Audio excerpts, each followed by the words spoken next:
Okay. Good afternoon, everyone.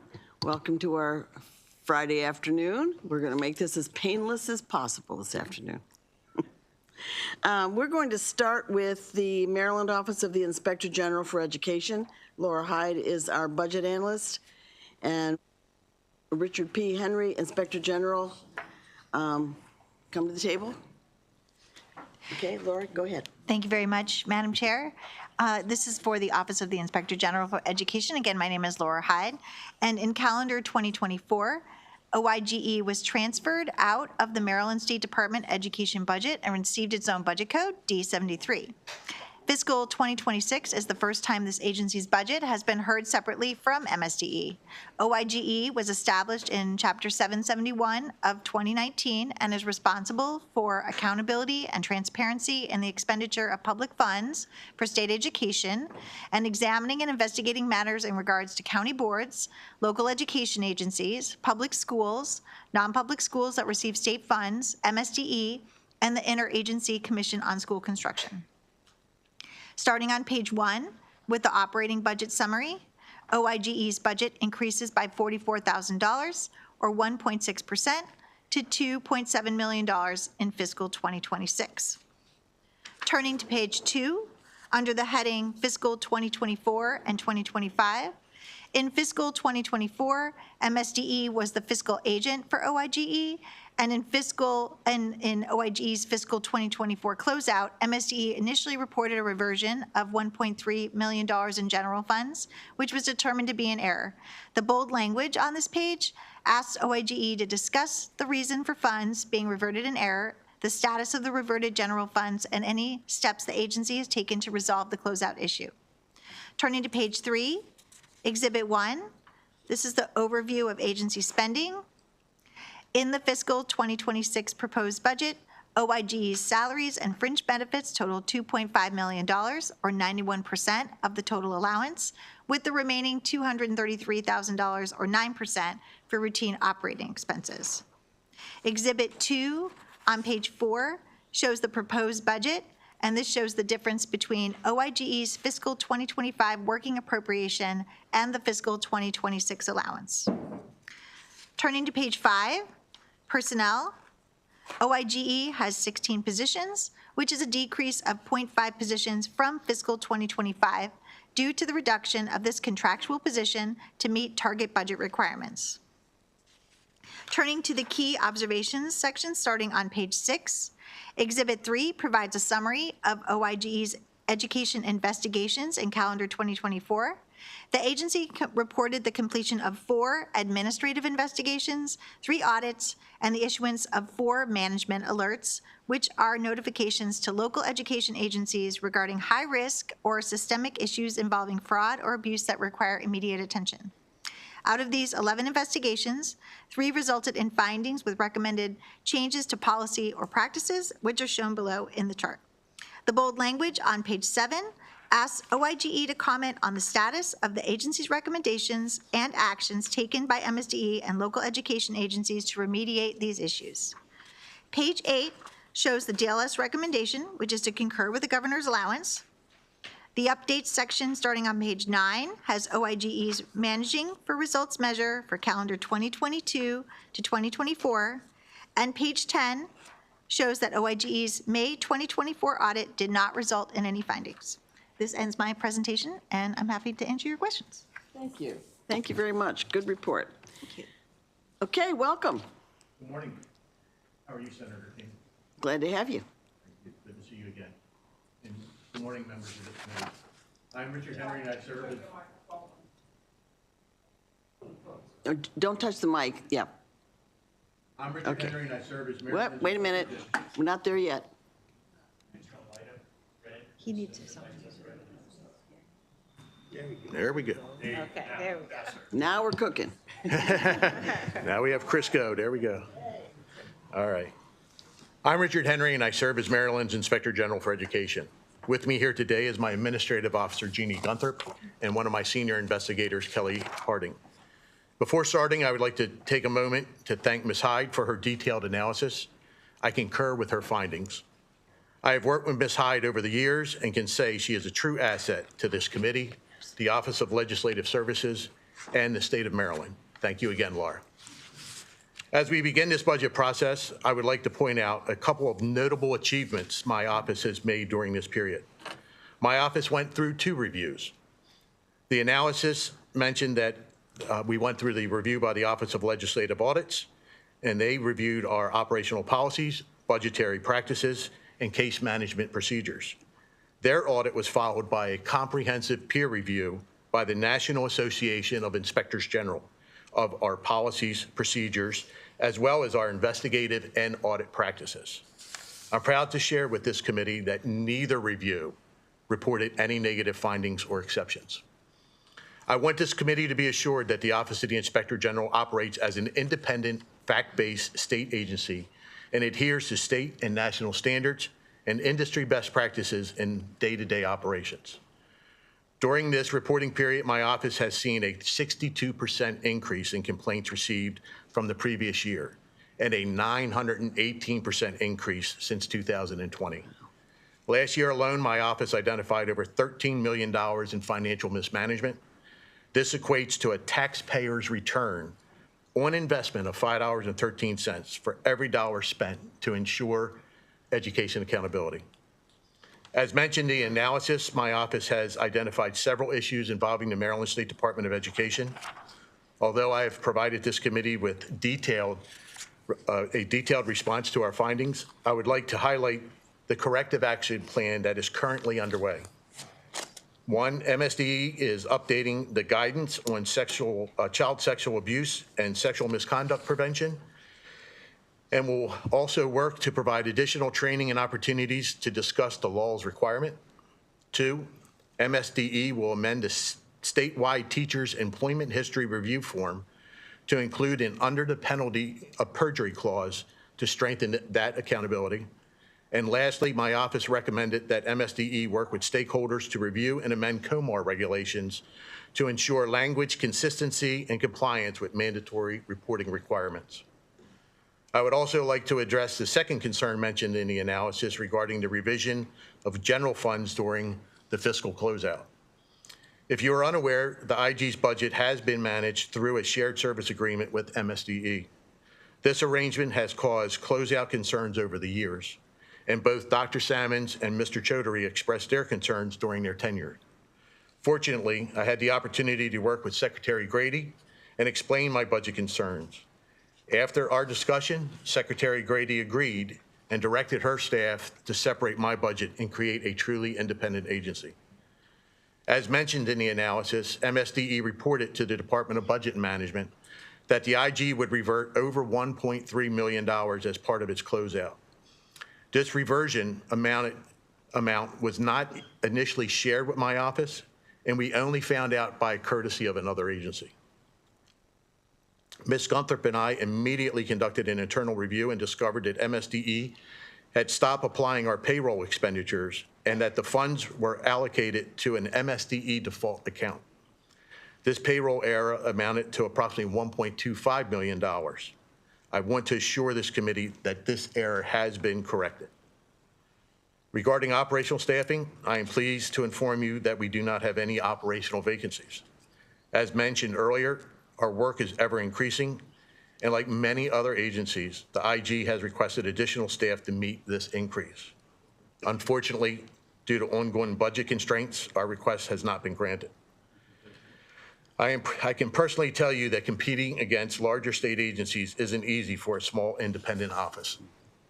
As mentioned in the analysis, I will have to decrease my staffing level from 6.5 positions to, from 16.5 positions to 16. This change in staffing constitutes the loss of my certified public accountant. I want this committee to know that losing just this contractor over the years, I also understand this year's budget demands and its impact on the state. I want to thank this committee for your continued support, and we are available to answer any questions that you might have. Thank you.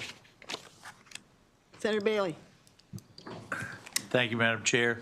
Thank you very much for a detailed report. Just wanted to ask 2 questions. The fact that you're funding was redirected.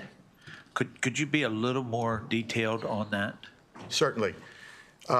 Our budget code was under the MSDE budget code. We were just a subcategory within that budget. So each time we would follow that along, it would still be under the master code for MSDE. And unfortunately, in MSDE's defense, they had a lot of turnover. A lot of new folks didn't know what should be accredited to certain accounts. And that's what we found, is that they thought, as we rolled over to the new year, they weren't responsible for crediting our payroll to their account, to their master account.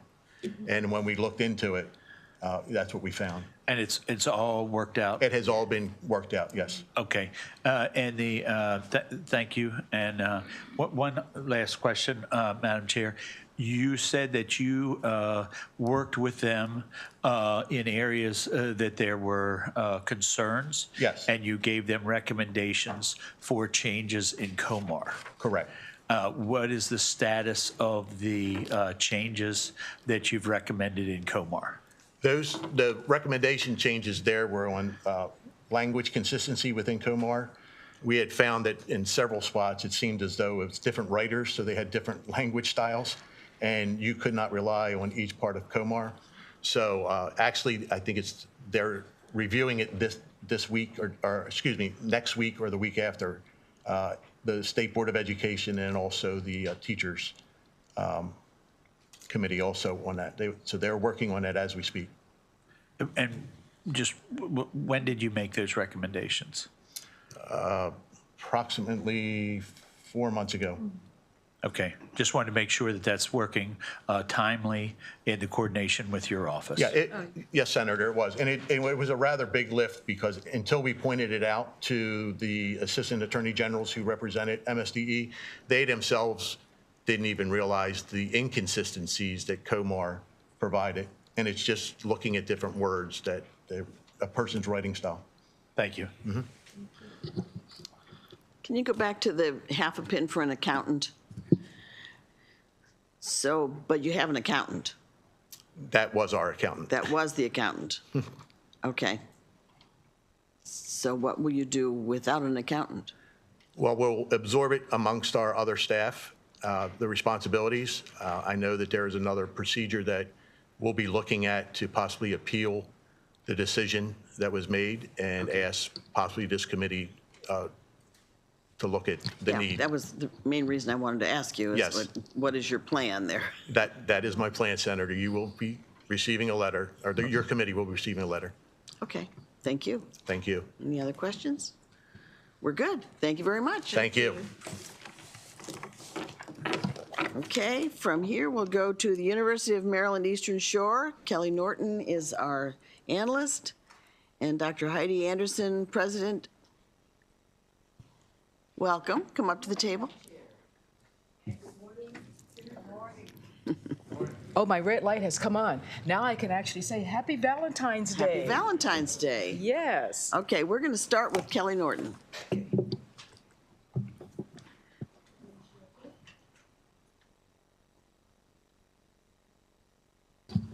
Thank you. We're going to start on page 4 with Exhibit 1. It shows the total undergraduate enrollment and category changes from fall 2019 to 2024. Total undergraduate enrollment increased by 199 students from fall 2023 to 2024. As is illustrated in the exhibit, first-time, full-time students experienced a third consecutive year increase by 10.6% in fall of 2024. Exhibit 2 on page 5 documents the changes in undergraduate applications. As illustrated in the exhibit, the number of applications increased in fall 2024 by 12.2% to approximately 9,200. The yield rate, or the number of students who actually enrolled from the total, increased to 13% in fall 2024 compared to the previous fall. The acceptance rate of 90%, the green line, was also the highest rate recorded over this period. Moving to student performance, Exhibit 3 on page 6 provides the second and third year retention rates for full-time, first-time students. The second year retention rate had rebounded with the 2021 cohort, but has fallen in the 2022 cohort to 65.4%. The third year retention rate mirrors the second year retention rates and saw an increase to 54.2% for the 2021 cohort. Exhibit 4 on page 6 provides the 4- and 6-year graduation rates for first-time full-time students. As shown in the exhibit, the 4-year graduation rate has remained below 20% since the 2015 cohort, and the 6-year graduation rate has increased to 39% for the 2018 cohort.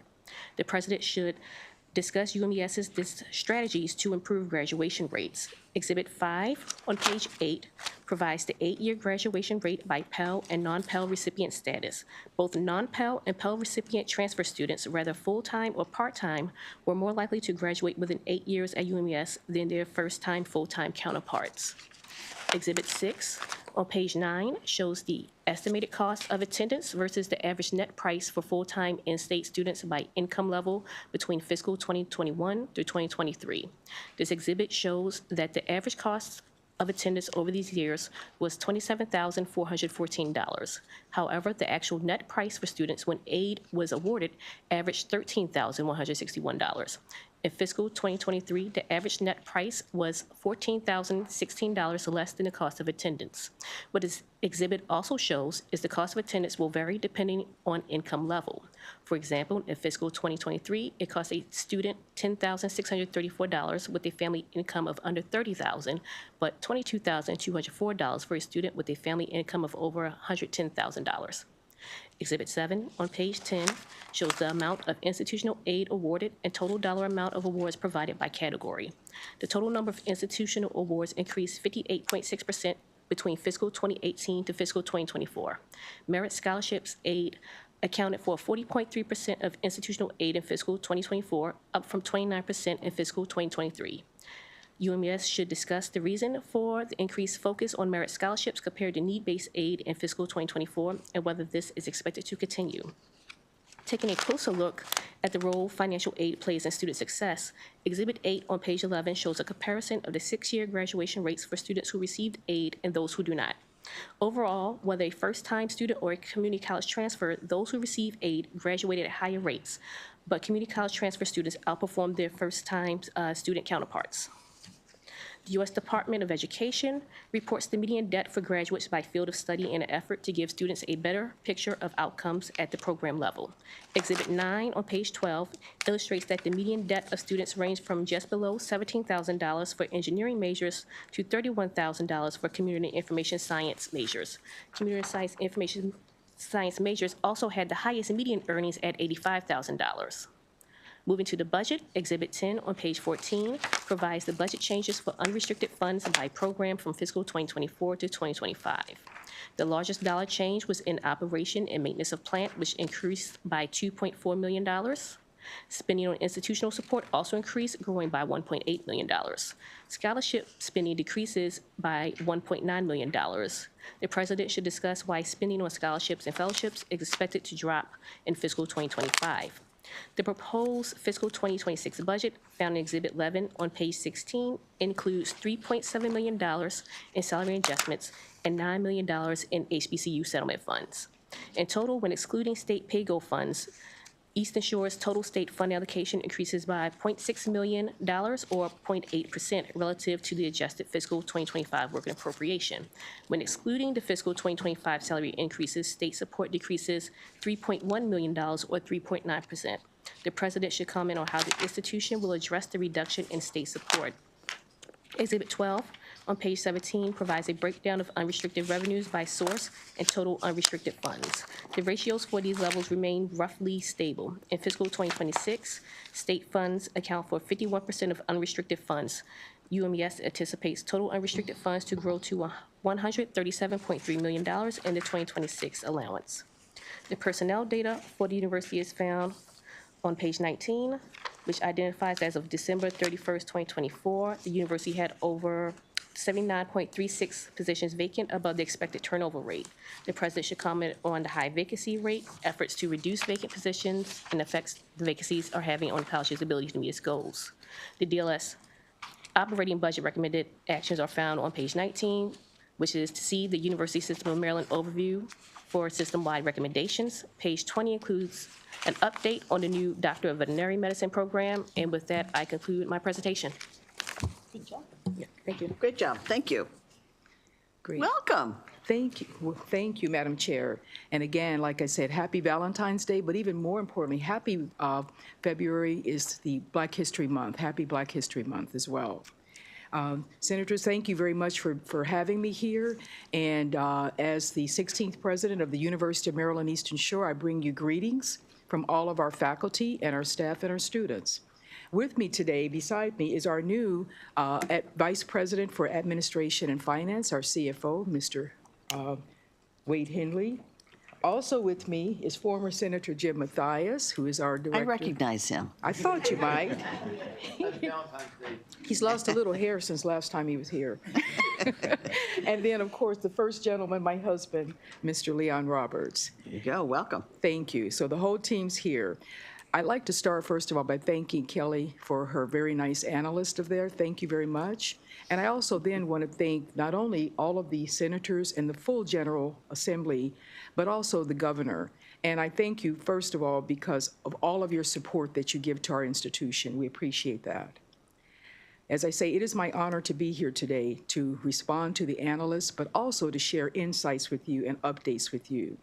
Before I respond to the analyst questions, however, let me take a moment to just bring you up to date. And I know you received a copy of my testimony, so I will not repeat all of that verbatim, but just let me give you an update. With the HBCU settlement funds that you provided for the 4 HBCUs, I always feel it's important to let you know where we are on those funds and how important those funds are to our institutions. Today, I am pleased to report that we have used a large portion of those funds to provide scholarships to students. We also have used those funds to enhance our student success operations. We've added retention specialists who can work hand in hand with their students. We've added advisors and we've added tutors who help our students.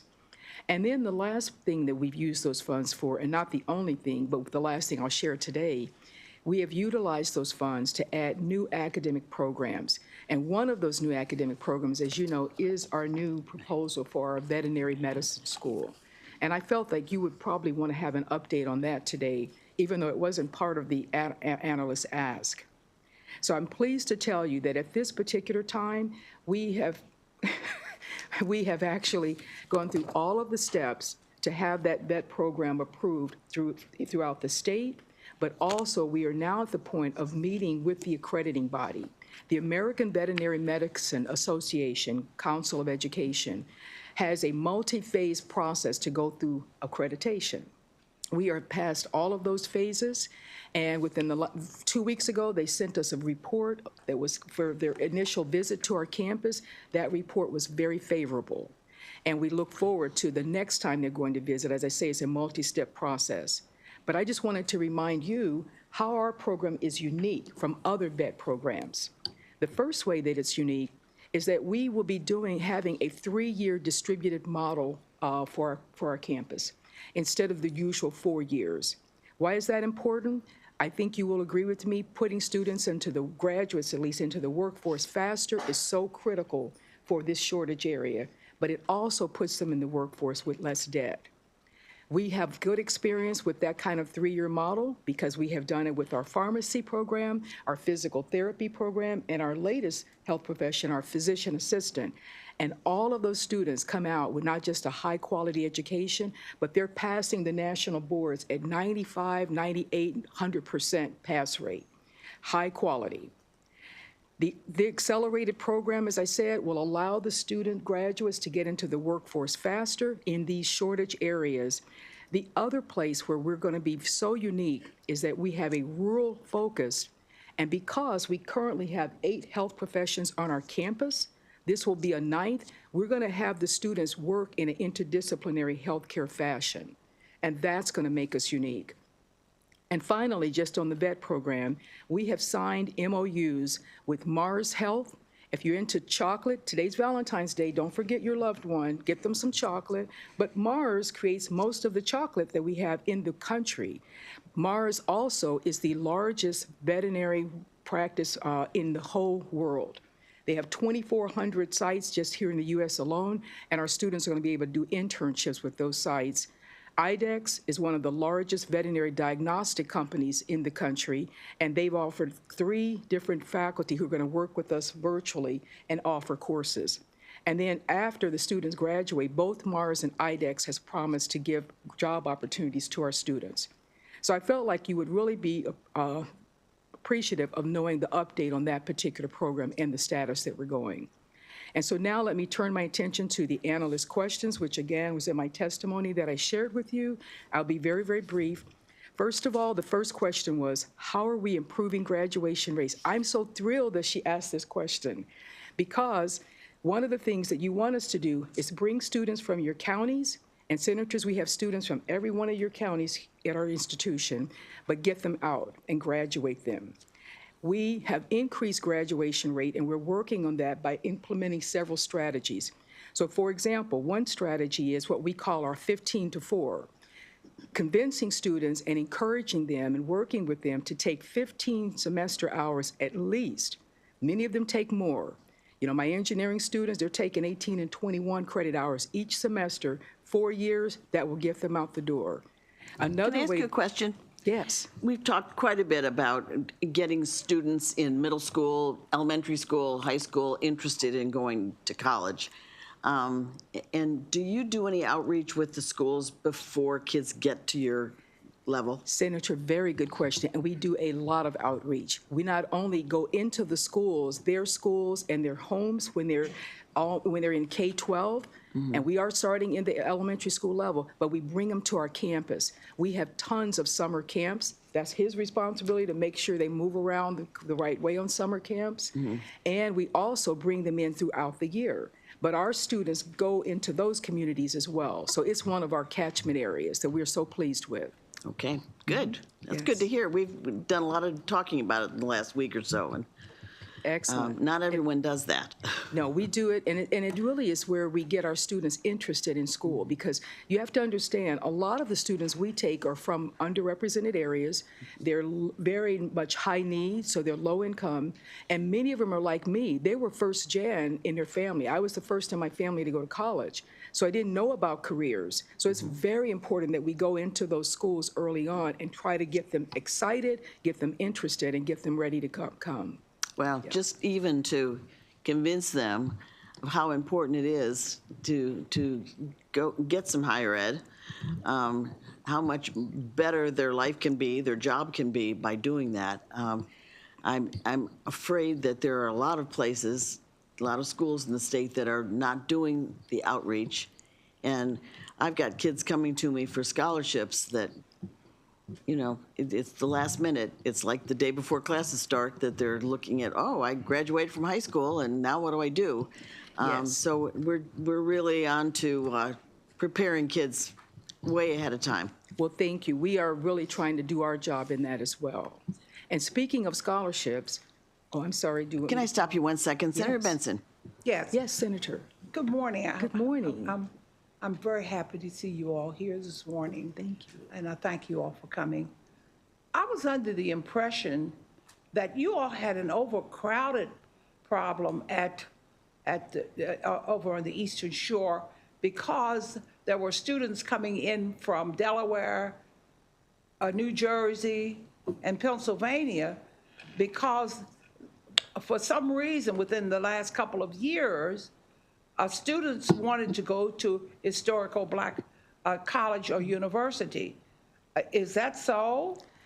When you say an overcrowded, are you talking about our increased enrollment for the 4th consecutive year? Yeah, that you all are having some issues with housing. That is correct, And, Senator. Yes. And that, is that correct? That is And correct, they've had to Senator. You all have had to turn away students That is- because of the lack of housing? That is correct as well. I'll give you more detail on that if I may. Yes. This year, we had our 4th consecutive year of increased enrollment. We're the only school in the system that had 4 consecutive years. With that, of course, that growth is wonderful, but it brings challenges such as this. So our housing, we have over 100-year, our deferred maintenance is almost to $100 million. The worst buildings on our campus is where our students lay their head. And so you can imagine, think about your son, your daughter, your grandchild, your niece, your nephew coming to an institution like ours where they then have to share a room and bathroom with 8 other people. They don't like that. They also don't like the fact that our facilities are not modern.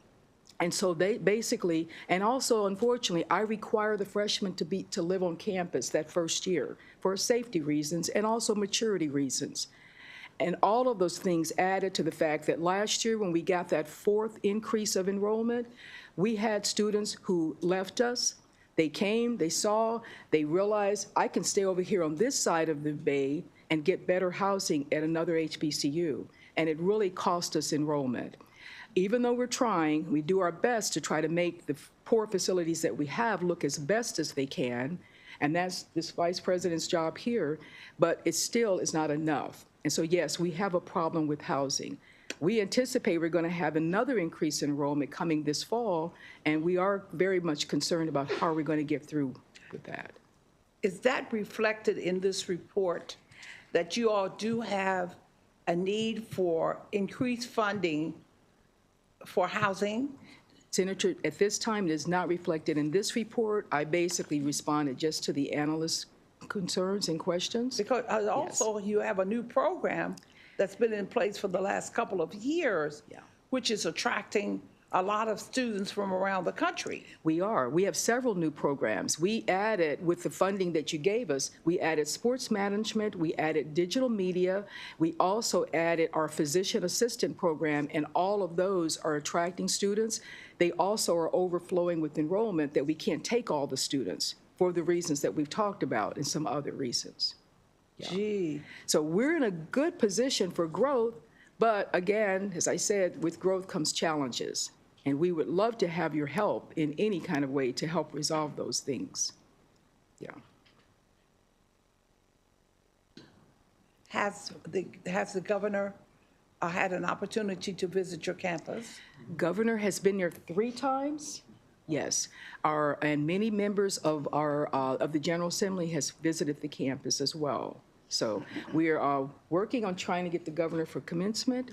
I'm sorry? We're working on trying to get the governor there for commencement. So I look back at Jim because we invited him to be our commencement speaker this year. So he's very knowledgeable of what the problem is. Just very concerning that you have to turn away a number of the students because of the lack of space. Yes. Do you have any estimate of how many students do get turned down per year? That's a very good question, Senator, and off the top of my head, I would rather get back with you an exact number. Yeah, I'd just be Yes, interested to that- see, because we're just looking at capacity all across the state. Of It would course. be interesting to see what, We will be happy Right. to make a Situation note is- and get back with you. That's a My good vice question. president for student engagement, she was going to be here today, but she's actually taking care of the students today. So That's okay. we'll make sure that we get that number back to you, because I'd rather be exact with that information and not estimate. thank you. Senator, I hope I answered your questions. You did. Okay, okay. Okay, any questions? Senator Bailey? I just Yes. wanted to say thank you, Mr. Chair, and thank you for your coming and your detailed approach. I was a little curious about your the new school that you're opening with veterinary. Yes, So I am familiar with the relationship we have with Virginia Tech.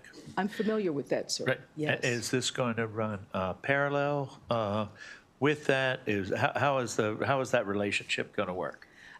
That's a very good question, Senator, and we have extended to work with them. One of the things that we know that is how it's going to work is our sister campus, College Park, the University of Maryland College Park, they are connected to that program. Well, we're working with College Park within our system to make sure that we have a partnership there. Our dean, their dean are having conversations. So I don't know all the details, but I know that some of it might be some joint courses or some joint teaching, that type of thing. The rest of it, I don't have all particulars, but I could get that if you needed that. But let me say, oh, go ahead, I'm sorry. I was curious to know how many students are you looking at for your school per year? Once we are approved by the vet accrediting body, we will be looking at adding 100 students each year. And with it being a 3-year program, the last year is clinical, so you can see that's another 200 students on our campus at a time each and every year, which is going to contribute again to our housing and our other infrastructure problem. That's a tremendous amount of vet students. It is. Right? I know a young lady that just got in, I was with her this weekend, just got into Ohio State. Ohio State Vet School, they let 120 for their entire school. And so if you're starting out, if you're going to let 100 in, that's a big.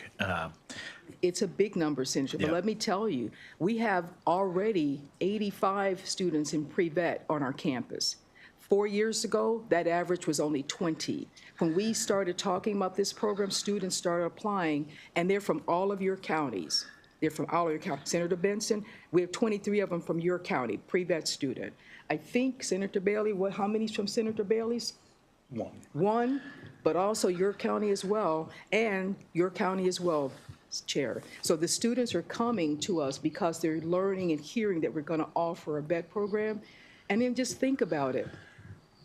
Them staying in Maryland, that means they're going to be Maryland citizens. They're going to be Maryland taxpayers. They're going to get a Maryland degree, not an out-of-state degree. And I'll tell you one other student, because she's at my alma mater in Indiana, that's Gabrielle Bressner. Gabrielle comes from Prince George's County, and Gabrielle came to UMES, got her pre-vet degree, and she had to leave to go and get her full Doctor of Veterinary Medicine. We sent her to my alma mater. Gabrielle was brilliant. She finished us quickly, but she's also finishing at Purdue University in Indiana this fall, and she really wants to come home. She's excited to come home. But think about what we did. We had to send her out to another state, so she had to pay out-of-state tuition. So you're exactly right, Senator. Us opening this program will allow these students to stay right here in the state of Maryland where they should be. Thank you. You're very welcome. Dr. Anderson, do you have more to present, or can we do more questions? I don't. We can do a lot more questions if you like. I was going to tell you about Donovan and Kyla and Tyler, but I mentioned all of them in my Okay. testimony to you, and you have their little pictures. So I'll be happy to take any more questions that you may Okay, have. Senator Quarterman. Thank you, Madam Chair, and thank you for the great presentation, all the information. Thank Really you. appreciate all the successes that you guys are having there and look to help you further along that. I'm the western part of the state. Yes. Represent mostly Washington County, home to USMH, University of Maryland, Hagerstown, and we appreciate the tourism program that you guys put out there years ago. I know it hasn't been utilized as much as we had hoped, but we appreciate that nonetheless. I guess what I just want to kind of put on your radar, being that I represent the city of Hagerstown and that institution, I sit on the board there, and we had basically a kind of a brainstorming meeting over the summer as far as what type of programming we could add to it. Spoke to all the administrators that were there from USM as well. The aviation program that you have on the Eastern Yes. Shore. We have a very robust airport in our part of the state, very similar to what you guys have on the Eastern Shore. And so I don't know if that word has gotten back to you yet or not. I know it's going to be a heavy lift per se. It's a big lift, but it is something we were definitely interested in and want to make sure that that is on your radar and want to continue that conversation going forward. And not just that, if there's other opportunities, because we're talking about expanding access to educational opportunities for our students. Obviously, we want to have them on your campus Yes. for folks that are on that part of the state. But obviously, where I live many hours away from you, sometimes that isn't an option. And so if there are additional opportunities for not just the aviation, which I would like to see, but we welcome any and all opportunities. We would appreciate the collaboration with your institution to kind of further build up that regional center in Washington County. So Thank you very much, Senator. ma'am. It has gotten to my attention, and I know that my provost and the team and the dean, they're working with those individuals to try to see how we can make that happen. We have a really good relationship in our Wicomico County with Salisbury Airport. We have also added an aviation technician. So I always like to say that our students can fly the plane, they can land the plane, and now they can fix the plane. And we want to make sure we put more of them out there doing that because of the shortages in those areas as well. So thank you. That's great. Senator Benson. Another remark. Yes. In Prince George's County, once a year, right after the graduation of students in the Prince George's County school system, you all have a powerful recruitment program. Yes. It's held at a hotel down near National Harbor, and you have the alumni who pool their Yes. financial resources together. Yes. And Madam Chair, I would say that must be at least 400 people who come with their children wanting that's to great. get into the University of Maryland Eastern Shore. But as I first stated, the problem is that they don't have the building space. They can't accommodate these students. That's a little Yes. troubling. It's a little troubling. But I'd rather have that kind of news than you've got the space and no kids, so. Understood, Yes, and understood, yes. we need to know these things so that we can, Thank you, Senator. help a couple of people around here. Yes, we Some people need help. Senator, More than the anointing oil, they need that too, though. and it's more than Yes. prayer. Yes. So we have to roll up our sleeves and go to work. Thank you, Senator. We will take all the help we can get, and definitely all the prayers, positive prayers. There you go. Okay. Thank you. Okay. Anything else? Thank you Oh, very much. Thanks for coming over today. You're very welcome. You're very welcome. Thank all of you. Okay, and you have a wonderful Valentine's Day. Thank you. Okay.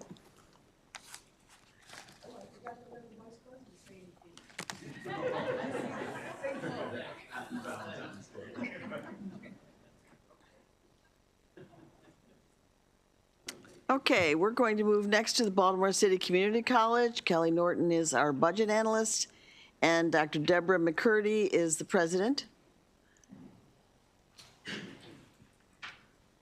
And we're going to start on page 4 with Exhibit 1, which shows enrollment from fall 2018 to 2024. From 2017 to 2019, BCCC's enrollment grew by 721 students, or 17%. However, as a result of the COVID-19 pandemic, enrollment had fallen significantly from 2019 to 21, decreasing by 1,045 students, or 21%. Total enrollment increased for the second consecutive year by 436 students, or 11.1% in fall 2024 compared to fall 2023. The first-time student population increased for a third consecutive year, growing by 25.5% in fall 2024. The dual enrollment student population experienced its first increase since fall 2021, growing 56.8% in fall 2024. Exhibit 2 on page 6 looks at the successful persistent rate for BCCC. While four-year institutions use graduation as a measure of success, community colleges use the successful persistent rate. A successful persistent rate is a student who attempts 18 or more credits in their first 2 years and after 4 years is still enrolled, has graduated, or has transferred to another institution. The exhibit shows the rates of college-ready students, those who did not need any developmental courses, and developmental completers, those who completed required developmental courses and later completed their program course requirements. Students who are developmental completers at BCCC have tended to have higher persistent rates than those who were considered college-ready. For the 2019 cohort, developmental completers attained a successful persistent rate of 66%, while college-ready students attained a rate of 70%. BCCC attributes this to the college-ready cohort being a small cohort of 33 students compared to 380 developmental completers. Exhibit 3 on page 7 adds the developmental non-completer category to the persisting data. Developmental non-completers are students who did not complete the required developmental coursework within 4 years. As seen in the exhibit, at 20% for the 2019 cohort, these students have a persistent rate that is significantly lower than the college-ready and developmental completer populations. The developmental non-completer rate of persistence decreased from 30% for the 2018 cohort. Moving to the budget, the fiscal 2025 adjusted working appropriation includes one proposed deficiency of $3.1 million in current restricted funds to provide funds for student services. The president should comment on how the additional funds will be expended. Exhibit 4 on pages 8 through 9 provide a summary of the budget changes for unrestricted funds by program from fiscal 2024 to 2025. The educational and general expenditure total increases by $7.3 million, or 12.6% over fiscal 2024. Instruction costs are expected to increase by $6.7 million, academic support by $2.4 million, and institutional support by $2 million due to increased enrollment and associated costs. Exhibit 5 on page 10 provides an overview of the BCCC funding formula. As shown in the exhibit, absent hold harmless, BCCC's fiscal 2026 allowance would be $27.3 million, or $20.7 million below the previous year's funding level.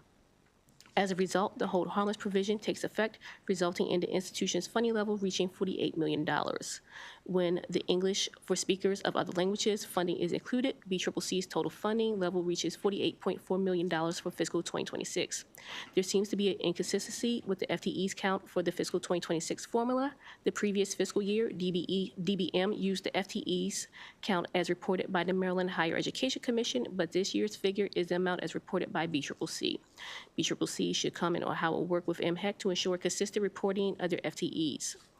The BRFA of 2025 sets an amount of funding for BCCC in fiscal 2026 of $44,734,265. This provision both reduces the amount required in the fiscal 2026 and would change the hold harmless minimum moving forward to $44.4 million for the BCCC funding formula. BCCC has been in hold harmless since fiscal 2015. Language in the fiscal 2026 budget bill will reduce the general fund appropriation for BCCC by $3.6 million contingent on the enactment of this provision. Exhibit 6 on page 11 shows state support per FTEs. Due to declining enrollment since fiscal 2020, state support per FTEs has increased from $11,010 to $24,470 in fiscal 2024. There's an increase of 122.3%. State support per FTEs is expected to remain above $20,000 for fiscal 2025 and 2026. Discussion of the proposed budget is found on page 12, with Exhibit 7 identifying those budget adjustments. For fiscal 2026, the total state support decreases 7.3%, or $3.5 million after accounting for a proposed deficiency and the contingent reduction. Total funding increases by $2.4 million and includes pay-go funds for deferred maintenance at the college. Those pay-go funds are from the fund balance. When excluding the pay-go funds, total funding decreases $6.6 million, or 7.4%. When reviewing the personnel data for BCCC, as is shown on page 13, the college had 103 vacancies above the budgeted turnover rate. DLS asked the president to comment on the continued high vacancy rate, efforts to reduce the vacant positions, and the effect that the vacancies are having on the college's ability to meet its goals. Moving to the issues, the only issue begins on page 14 and covers enrollment in the Merit Scholars Program. As shown in Exhibit 8 on page 15, total FTEs enrollment has steadily declined at the college since 2011, but FTEs has increased in fiscal 2024 by 25% when compared to fiscal 2023. The budget anticipates BCCC's FTEs enrollment to grow in fiscal 2025, increasing by 2% when compared to the fiscal 2024 actuals. Exhibit 9 on page 16 covers the Merit Scholar Program cohort size. There has been an increase in applications since the 2019 cohort, with the exception of the 2023 cohort. However, summer bridge enrollment and yield rate has decreased over the same period, with the 2023 cohort decreasing to 180 students from the high of 429 students in the 2019 cohort. While there has been an overall decline in the yield rate since the 2019 cohort, the 2023 cohort's yield rate of 11.6% is higher than the previous cohort's rate of 9.9%. Exhibit 10 on page 17 shows the second-year retention rates for the fall 2018 to 2022 cohorts in the Merit Scholars Program. The second-year retention rate increased from 14% for the fall 2021 cohort to 71% for the fall 2022 cohort. The president should comment on strategies the BCCC has used to increase the retention rate for MSP students. Exhibit 11 on page 18 shows the financial aid awards for year 1 in the Merit Scholars Program. Exhibit 11 shows each cohort's total financial award and the corresponding average award for year 1. The 2019 cohort had the highest amount of aid in year 1, with $1.2 million due to having the largest cohort. The average award has increased from $936 for cohort 2018 to $2,850 for cohort 2023. The City of Baltimore has been funding the Merit Scholars Program since fiscal 2019. In fiscal 2024, the City of Baltimore decided to phase out funding for the program due to its overlapping with a similar program at Coppin State University. In fiscal 2025, BCCC received no funding for the Merit Scholars Program from the city. The president should detail the future of the scholarship program and if there are plans to rebrand it in the near future. The DLS recommended actions are found on page 19. The recommendation is requesting a report on enrollment in the Merit Scholars Program. And with that, I conclude my presentation. Great job. Thank you. You can read all that without one mistake. Okay, we have with us this afternoon Dr. Deborah McCurdy, President, and you brought some witnesses with you. I have 3 people signed up, so I don't know if you were all speaking, but we'll need to have your name and all that kind of thing. Yes, Okay, go and ahead. good afternoon. For the record, I am Deborah McCurdy, President, Baltimore City Community College.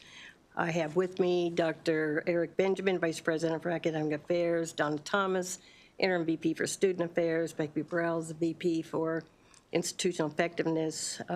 Eileen Weitzman is our Controller, and Eileen Hawkins is our Director of Institutional Research. This is the administrative part of the administrative team at Baltimore City Community College. Okay. We are pleased to be here, Madam Chair, to provide some testimony regarding the 2026 budget as well, and in support of the Governor Moore Miller vision and state plan, leaving no one behind. I'd also like to thank our analyst, Kelly Norton, and I think this is our 3rd year with Kelly as well. And so we have a great deal of communication with her, and a lot of that is helpful along the way as we build out our responses to the reports as well.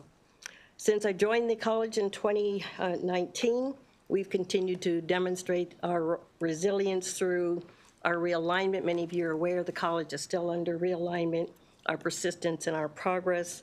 Our student-first model ties directly to the governor's priorities to set Maryland students up for success and connect Marylanders to jobs. The governor's plan states that 1 in 8 Maryland children live in poverty within Baltimore City and Prince George's County.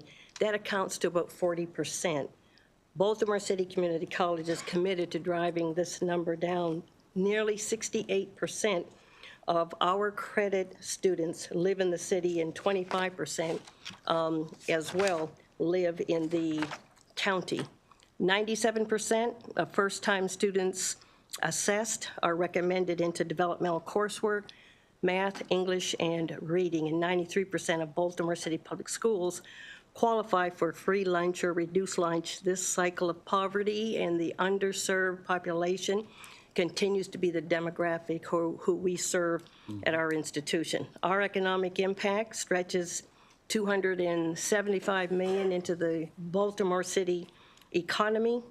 We pour some and support some 2,800 plus jobs through our operational spending, our student spending, and our alumni spending overall.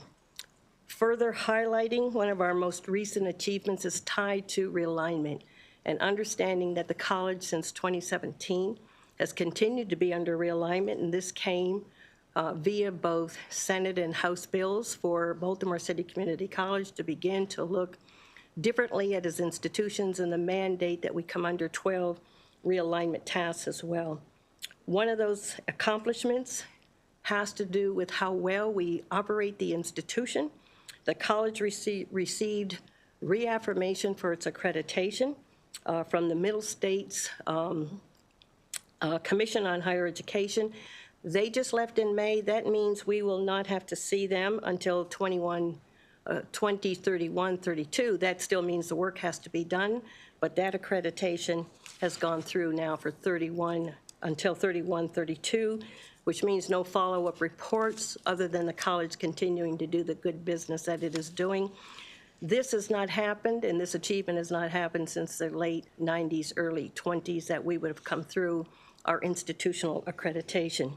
As well as we focus on our operations and the cost that goes along with highlighting and raising and enhancing our operations. Our Commission on Dental Accreditation had a site visit in '23. We will not see them again until 2030.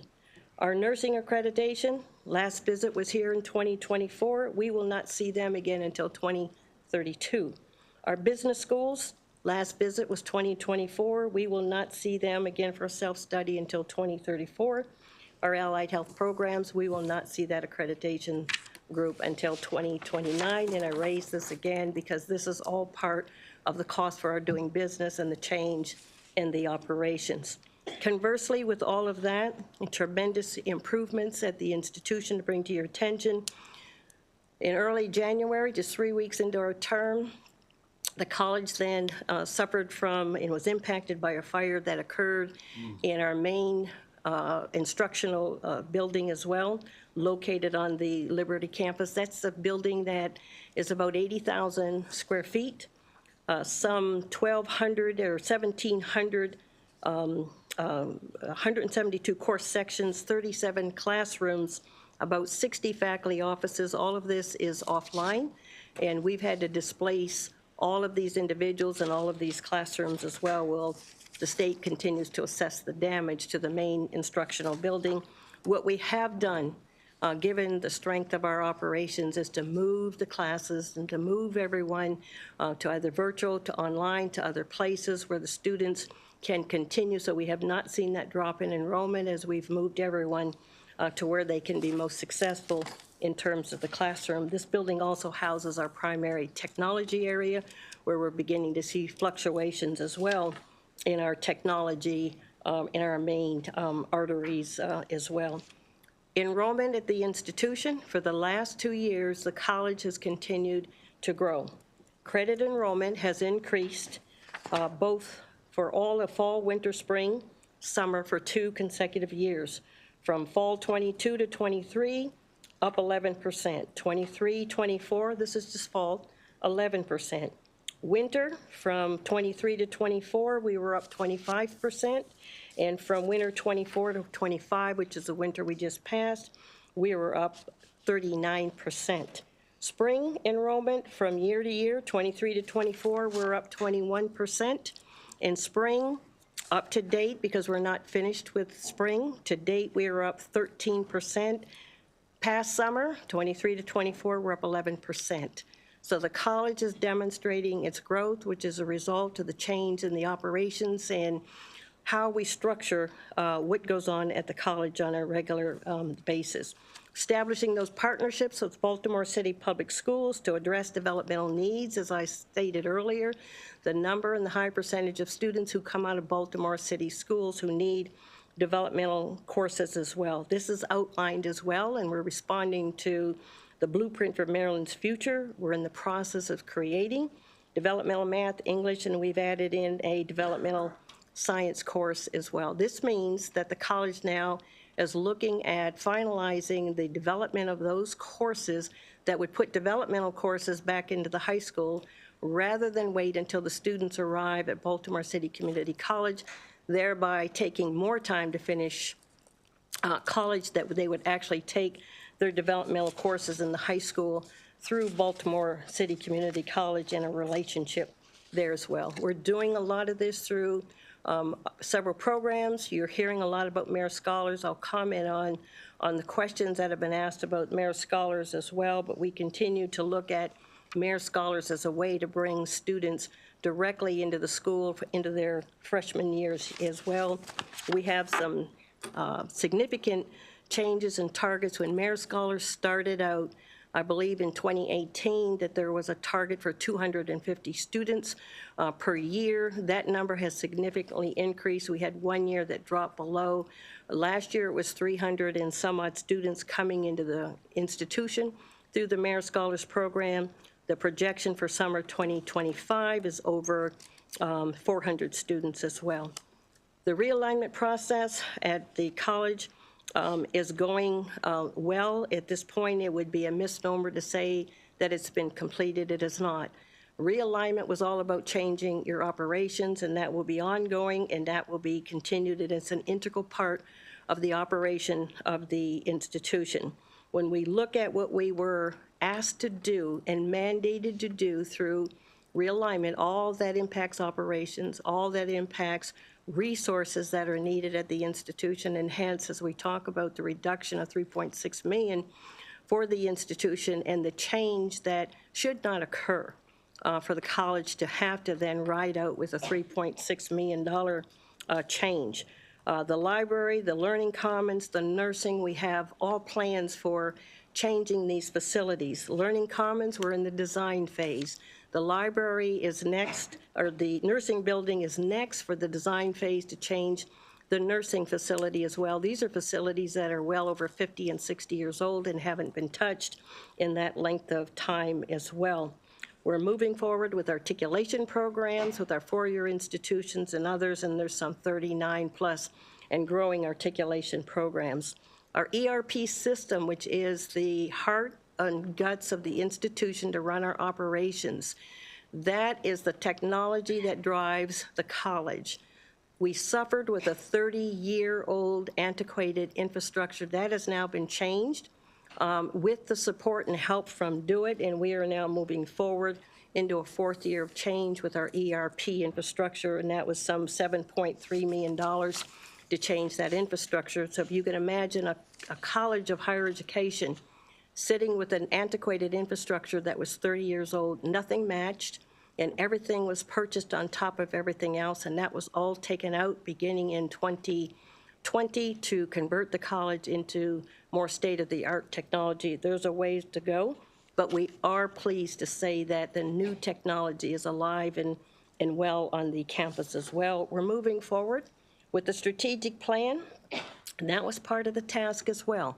That was task 12, to say, how are you going to run the institution without the planning? The planning is centered around the strategic direction for the institution, which then enjoins planning and budgeting as well. Our pillars for strategic direction is on delivering our promise, aligning our strengths, and expanding our reach, and we have brought together faculty and staff to help conceive and develop a plan for moving forward with strategic planning.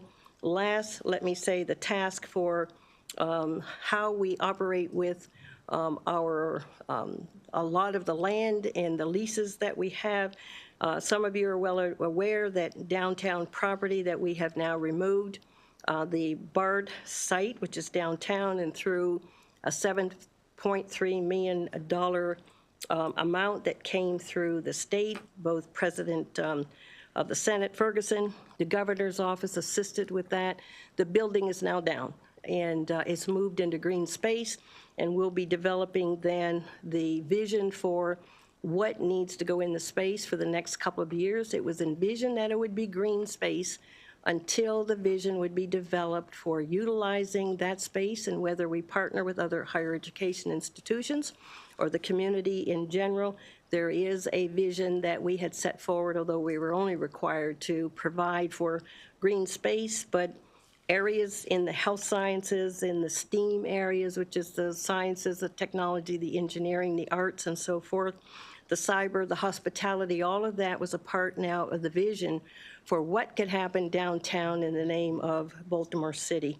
Last, in terms of our shared governance infrastructure, that we will work with the faculty and the staffs in terms of looking at how we will plan an operational model that will move the college forward with its programs, its planning, its policies and procedures, and ultimately have a planning council that will help shepherd that work through as well. And so overall, in the 5.5 years that I've been at the college, the new administration was brought in to help promote the college differently, to help secure the operations, to help build the infrastructure, and that's the direction that the college has continued to go in. We've secured more dollars through the help of the state, but not enough dollars in terms of deferred maintenance, in terms of the capital improvements as well. But considering prior to this administration's arrival in 2019, and we've demonstrated for some of you that the college had not received deferred maintenance money in close to 20 years. And so, and it shows regarding the facility and how the students have access to the kinds of facilities that would lend themselves for the activities and just the day-to-day that they deserve coming to an institution of higher education. The inequities are there. They are well stated. Some of you have visited as well, and Senator Benson, we do thank you for coming to the college to visit. Several others of you have come. The governor has come to the college as well to take a look at the facility, to understand the demographic who we serve and the inequities that are there. If we're going to continue to serve this population. I hate to cut you short, but we want to save some time for questions, if you wouldn't mind. Yes, I am done, and I will move to the questions as well. Okay. If there are no questions there, then I will move to the comments that we've been asked to respond to. Are there any questions in anything that I have just stated? Go ahead, Senator Benson. Oops. you know, you all do know that I'm an educator. Yes, we do. I have spent 50 years of my life as an educator. One of the finest decisions that I ever made in my life was to become an educator. If I had known what I know today, y'all wouldn't see me down here. I would be back in Prince George's County working for children and working for the future, trying to raise the bar.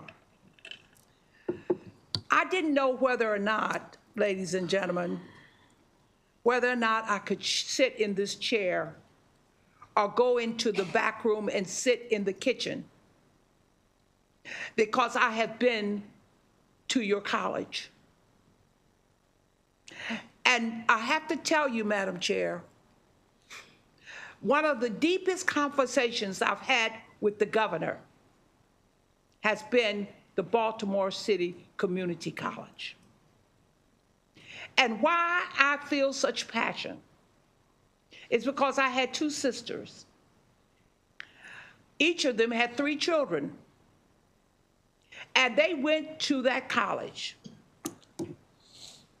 to work on their nursing degree and moved from there to the University of Maryland. And both of them got their BS degree as well as their master's degree. But they have consistently, they were the ones who really insisted that I come to the college. I must tell you all, I must tell everybody in this room that one of the colleges that I feel personally has been so neglected is this college right here, this one right here.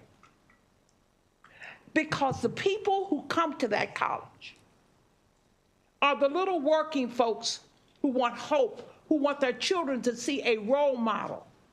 And so they role model by coming to the college, either to get a degree or develop a skill. And I want to let you all know that I have gotten on everybody's nerve down here. No.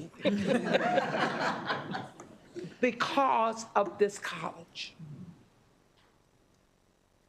I have to tell you that if we do nothing else, committee members, we must do better by this college here.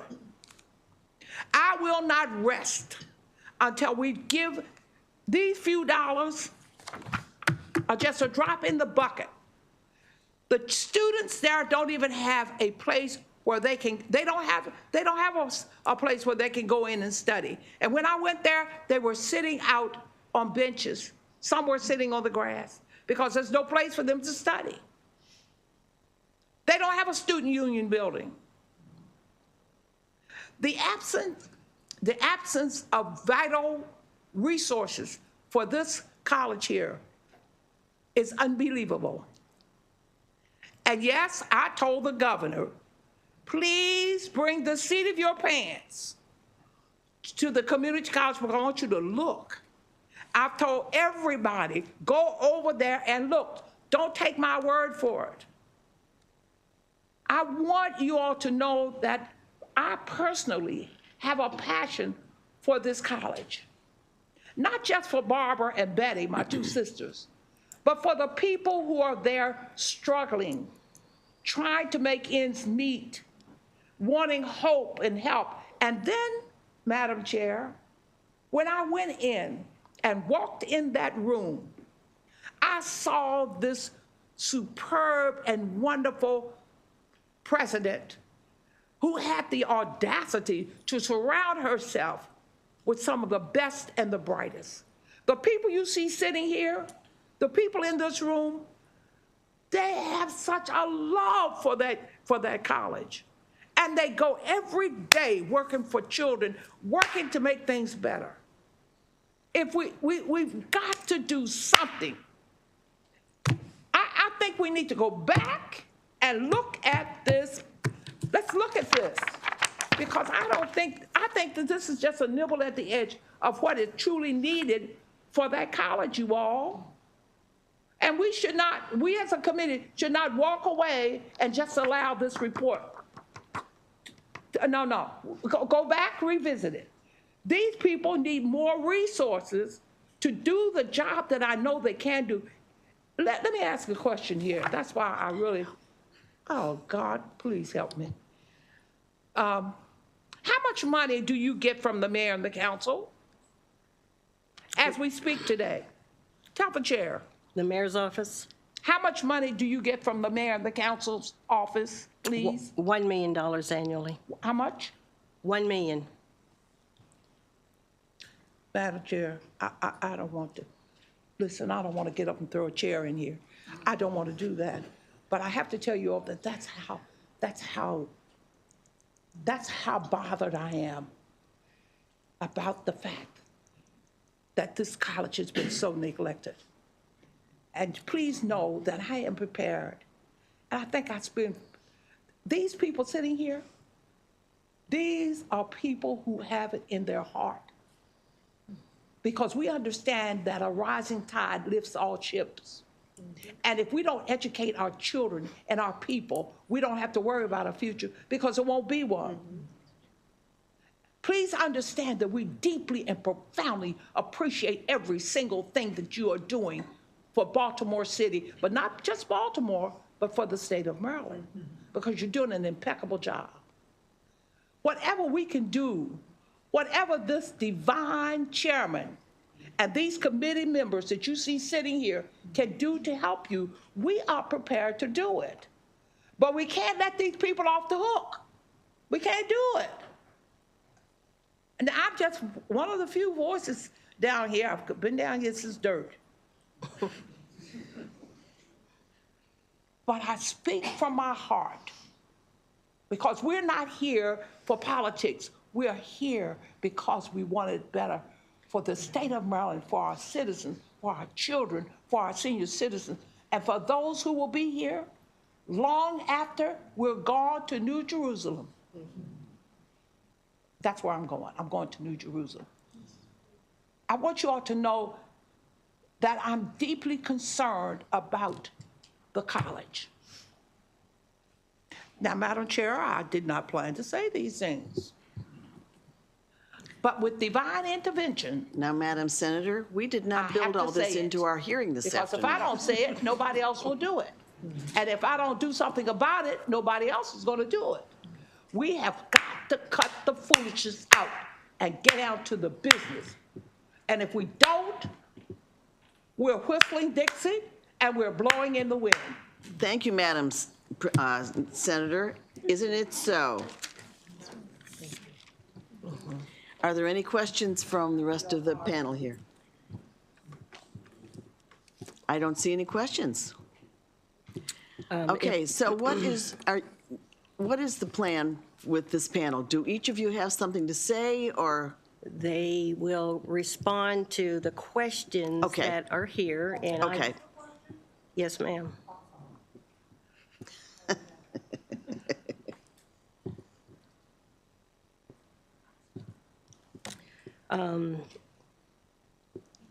If you don't mind, let me at least acknowledge Senator Benson. The colleges, the inequities that we have endured over the years, we were brought here to do something very different and very special for the institution. The realignment, 12 realignment tasks that came up from the House and the Senate, and they may have been deservedly so, to push the institution to the heights where it needs to sit. You cannot, though, sit without the resources that are due. And Senator Benson, let me at least be on record to say, what Senator Benson said and saw is what we live every day and what these students live. We are the community's community college. The demographics that you keep hearing institutions talk about, we serve the lion's share of students when they come to us and they've come from places where they're on free lunch programs. We didn't come here hand in hand. When they come from free lunch institutions and they come to us, all of that goes away.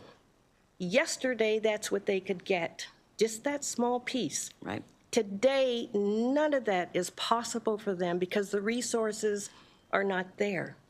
So whatever nourishment you receive through K-12, once you set foot on our campus, it is not there without the additional resources that you acknowledge for us. So I understand that the time is short, but if this is the only time that we get to come here to address you, and some of you have Absolutely. been there, then this is the only moment that we have to help make a difference. Thank you. So with that, I And will what I go to the would like to comments. say too, and I understand the passion here, and believe me, especially our subcommittee here feels very strongly about the higher ed and funding everything we possibly can. And I'm sure you're aware that we've got some major, very tough decisions to make this year.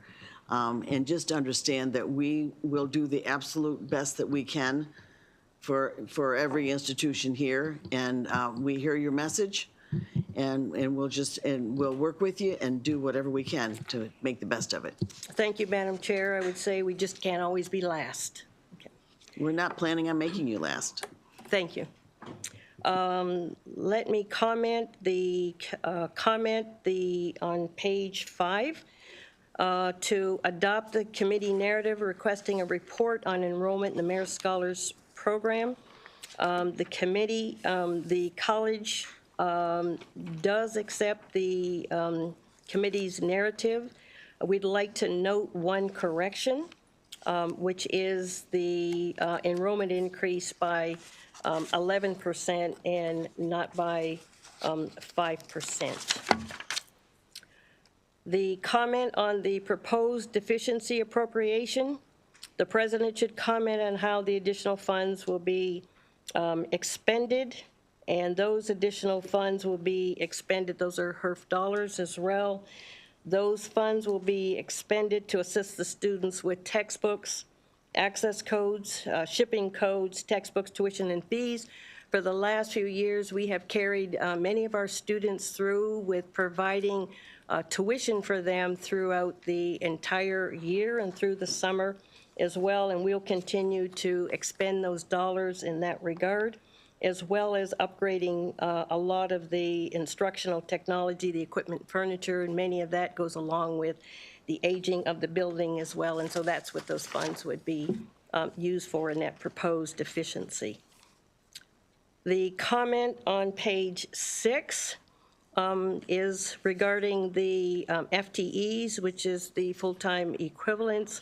The comment is that BCCC should comment on how it will work with MHEC to ensure consistent reporting of their FTEs and what are the sources of the 404 FTEs. We actually agree that the reporting of FTEs in Exhibit 5 appears to be inconsistent. However, we would ask that this be reviewed again with MHEC, DBM, DLS, and the college, because the actual FTEs for the 2026 change would be an increase of 24.5% and not a decrease. So there is an inconsistency somewhere that we would like at least to be acknowledged and to suggest that maybe we go back and re-review this. The personnel data, the president should comment on the continued high vacancy rate, efforts to reduce vacant positions, and the effect that the vacancies are having on the college's ability to meet its goals. So several factors would contribute to the vacancy rate. Obviously, retirements and resignations, and as the college continues to shift its operations, and as we meet realignment as well, that we are going to continue to see some positions shift. All cabinet areas are working on these vacancies. All these vacancies are posted. Many people come.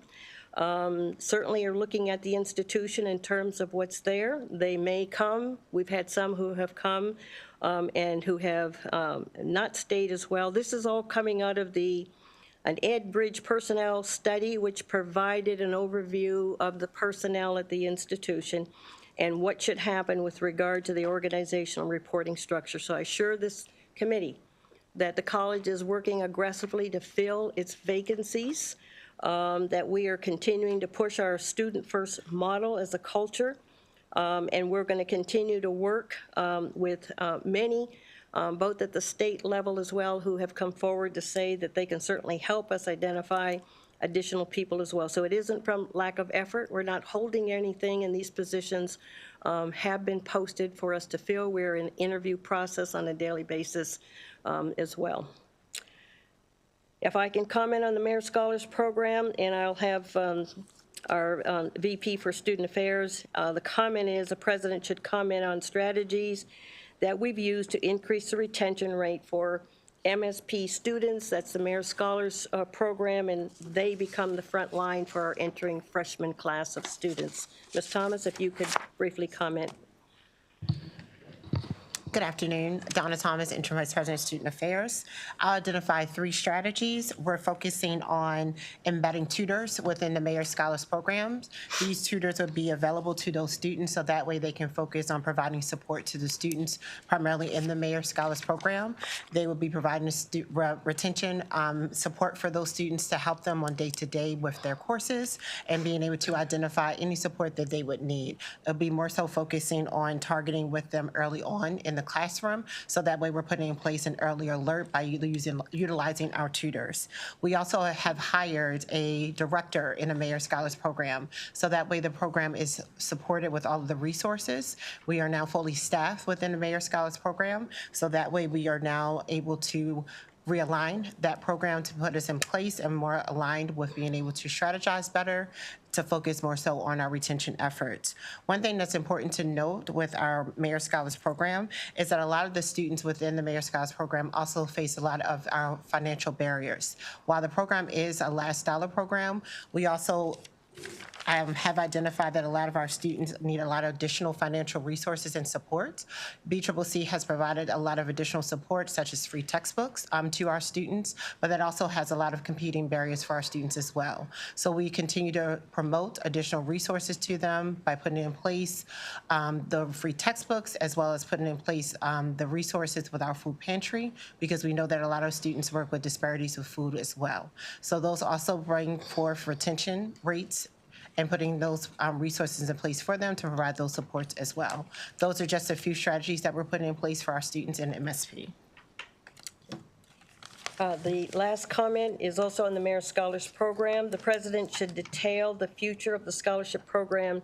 And if there are plans to rebrand it in the future, there are plans to rebrand and to expand as well. But I do want the committee to know that as part of the support for the Mayor Scholars Program, initially it was only to support 250 students. Part of that funding was to come through the mayor's office as well. The rest of the funding for the Mayor Scholars Program has been absorbed by the college.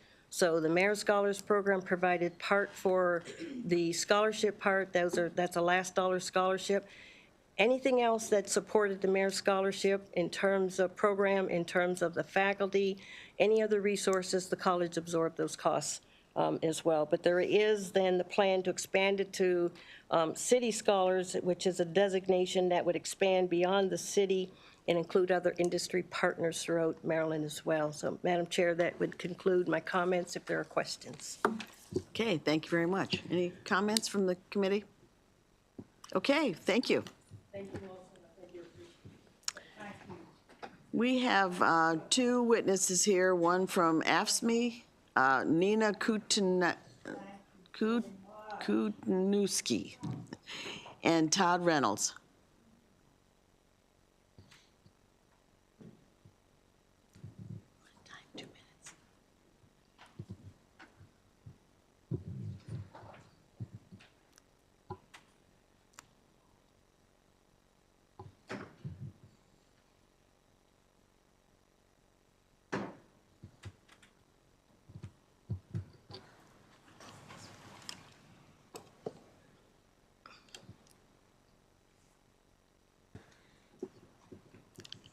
Okay, go ahead. Good morning. My name is Nina Koneski. An alum of Baltimore City Community College and president of AFSCME Local 1870. Thank you for the opportunity to discuss critical issues affecting our employees, students, and the institution's success. Please note that my remarks have been condensed for brevity. More detailed accounts are in my written testimony. Many employees work with outdated and damaged office furnishings, directly impacting productivity and professionalism. The ADA accommodation process is flawed. Requests must go through the college president before Human Resources can act, causing delays of up to 4 months. These delays often lead to financial and health consequences for employees, sometimes resulting in unnecessary exhaustion of leave or FMLA, violating the intent of the ADA and causing potential lawsuits. Unlike other institutions, BCCC lacks a telework policy, despite state guidelines supporting it, leading to micromanagement that erodes trust and hinders efficiency. With the 32% vacancy rate in permanent positions, converting long-term contractual employees to permanent roles would provide job security and help fill critical vacancies, stabilizing this workforce. The administration actively resists union collaboration, prioritizing control over cooperation. Funds allocated to union-busting lawyers could be better spent upgrading office furnishings and investing in necessities that directly support employees and students, aligning with our student-first model. Despite ongoing discussions about dysfunction at Baltimore City Community College, it's unclear how we are meeting the realignment provisions mandated. Addressing these issues strengthens the college's future, support holding this leadership accountable for improving workplace conditions and employee treatment to fulfill these realignment objectives. AFSCME supports the governor's revenue plans and seeks your commitment to making BCCC a model institution. Thank you for your time and attention. Thank you. Go ahead. Madam Chair, I believe we had a professor sign up, Dr. Laura Pope. Yes, she's on the list. If she wants to come up, that's fine. If she can come up. Sure. I think the committee would love to hear from a faculty member there. Welcome.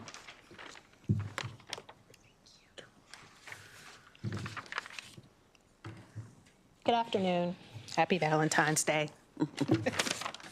Love is in the air.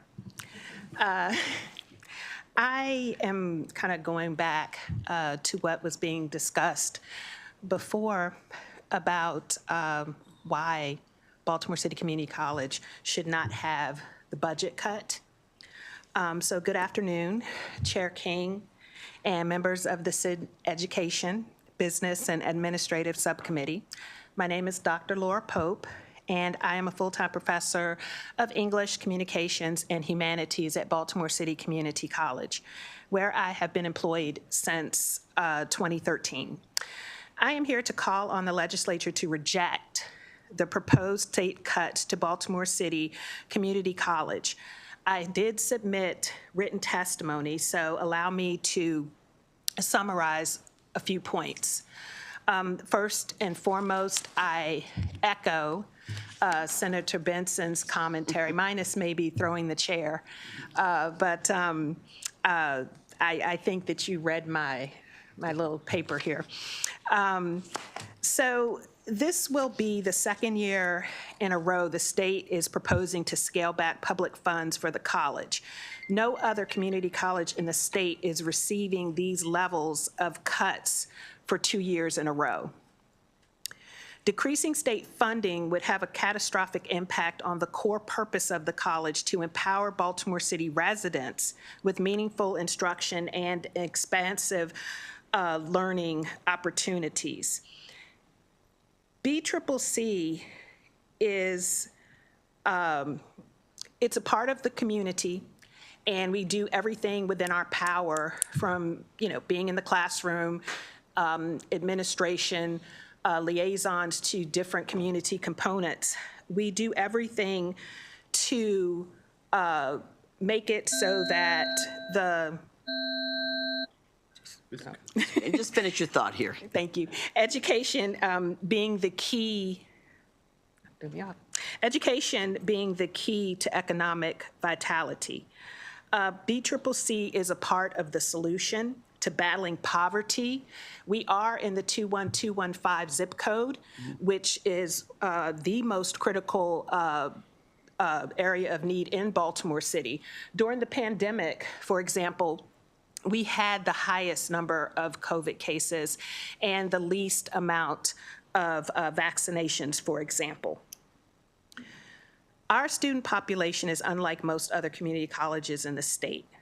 Baltimore City Community College serves a multifaceted student population consisting of Baltimore Public School graduates and dually enrolled students, workforce development, and those who need a less expensive option to start college and then transfer to four-year institutions.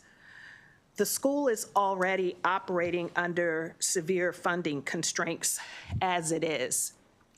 And the staffing shortages and position vacancies, as well as students having limited access to materials.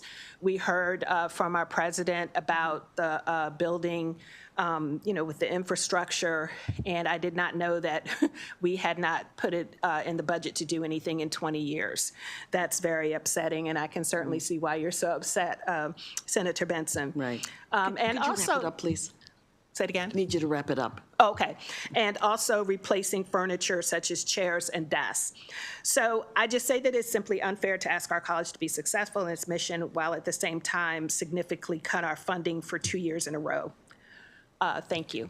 Thank you. Let me just say, I hear your passion, and I don't think for a minute that there's one person here that wants to cut anything, but we are faced with a huge responsibility because there is no money, that we have to make cuts somewhere.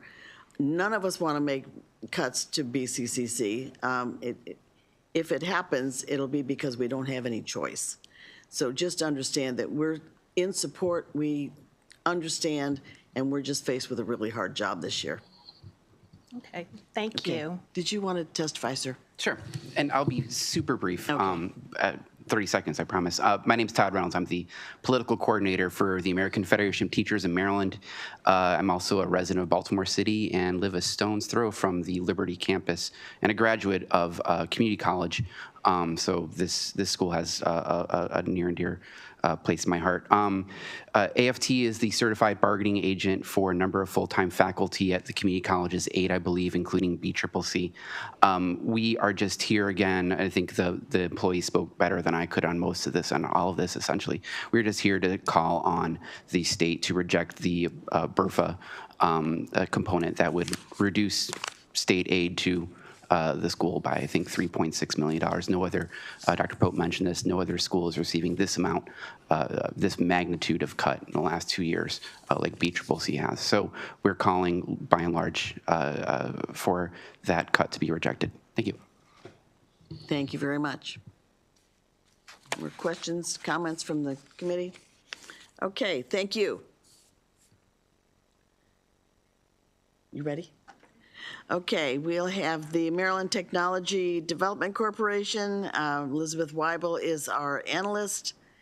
And we have Troy, I don't even know your last name, LaMail Stovall, Chief Executive Director.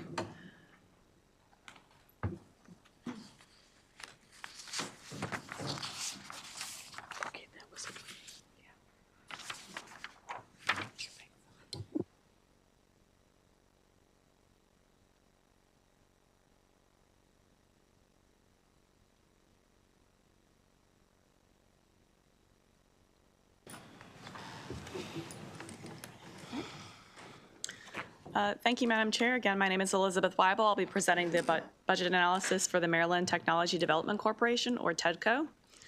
The fiscal 2026 allowance decreases about $5 million to a total of $53 million, largely due to a decrease in funding for the Stem Cell Research Fund. On page 3, you'll see Exhibit 1 shows a breakdown of the allowance for fiscal 26. 29%, or $15.5 million, goes to the Stem Cell Research Fund. 25%, or $13 million, goes to social impact funds, and these are primarily investment funds: the Minority Pre-Seed Investment Fund, or the Builder Fund, the Inclusion Fund, and the Equitech Growth Fund, which can also issue grants. Equitech is a new program, and it made its first round of awards in December. And then 14%, or $7 million, goes to the University Research and Commercialization portfolio. This includes the Maryland Innovation Initiative, the Baltimore Innovation Initiative Pilot Program, and the Pava LaPere Grant Program. And all of these provides investments and grants to companies formed at certain Maryland colleges and universities. Exhibit 2 on page 5 shows the proposed budget change from fiscal '25. The Board of Public Works reduced the fiscal 2025 budget for the Builder Fund by $325,000, and that is restored in the fiscal 2026 allowance. Cyber Maryland funding also decreased $341,000 to the minimum mandated funding level of $99,000. And there's legislation to move that program to the Department of Labor, so contingent language in TEDCO's budget would zero out that funding if that legislation is enacted. There's also the decrease I mentioned of $5 million for the Maryland Stem Cell Research Fund. The key observations starting on page 6 just has some additional information about the Maryland Stem Cell Research Fund. Since 2007, the fund has received a total of about $242 million, almost all of it in general funds. The funds roll over from year to year so that awards can be made throughout the year. And there is no mandate, so annual funding has fluctuated a lot over the years. The fund provides grants in a number of categories, as you can see in Exhibit 3 on page 7. This is just a breakdown of funding by grant program over the last 5 years. Discovery grants made up 39% of the funds awarded. These go to faculty at universities or private research institutes in Maryland. Launch grants are for faculty and researchers who are new to the field and have not received stem cell funding before. Clinical grants are for those conducting clinical trials in the state. And although this particular type of grant can be awarded to companies or organizations based outside of Maryland, their work being funded does have to take place in the state. Manufacturing assistance grants are new as of fiscal 2023, and these are for advancing production of stem cell therapy products, and they require a non-state funding match. As the stem cell research field has matured, the fund has been offering a wider variety of grants, as I noted with the manufacturing assistance grant. The fund started with grants for purely research and is now offering grants to support commercialization and manufacturing. Looking ahead to the future, the Stem Cell Research Fund statute allows it to make both grants and loans, but so far the corporation has only done grants, largely because with early and exploratory research in a relatively new field like this, you don't know if you will end up with a marketable product, and if you do, it's likely to take a very long time to get it to market. But as the field matures and more research products are reaching the commercialization and marketing and manufacturing stages, DLS has asked TEDCO to comment on the possibility of offering loans to some of these later stage companies who maybe do have a product that they are ready to market, particularly if TEDCO continues to expand its manufacturing award. In conclusion, DLS recommendation is to concur with the fiscal 2026 allowance, and you can see that on page 9. That concludes my presentation. I can take any questions. Great job. Thank you very much. Committee members, any comments, questions? Okay, take it away. I'm gonna let my chair start us off, ma'am. Good afternoon, everyone. Chair King, members of the committee, thank you so much for allowing us to speak before you today. My name is Ellen Flowers Fields. I am the chair of the TEDCO board, and I'm also the vice president of continuing education and workforce development at the College of Southern Maryland. So I greatly appreciate today's conversations and your commitment around towards higher education and economic development. So over the past 3 years, I've served on the TEDCO board, and last July was elected by fellow board members to serve as chair.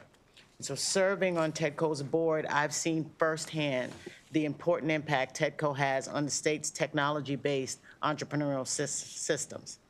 And as we all know, Maryland is uniquely positioned for success in this arena. The collaboration between educational institutions, businesses, and organizations like TEDCO continues to create opportunities for entrepreneurs that helps to strengthen the workforce. TEDCO's work in stitching together the ecosystem was best showcased last December during our Entrepreneur Expo, when over 1,000 ecosystem stakeholders convened in Baltimore to participate in the 24 panel sessions featuring over 100 speakers on a variety of topics, including the state's science and technology industries. Through initiatives like this and others, TEDCO continues to provide important resources to the ecosystem, ensuring entrepreneurs can not only dream, but build, grow, and succeed here in the state of Maryland.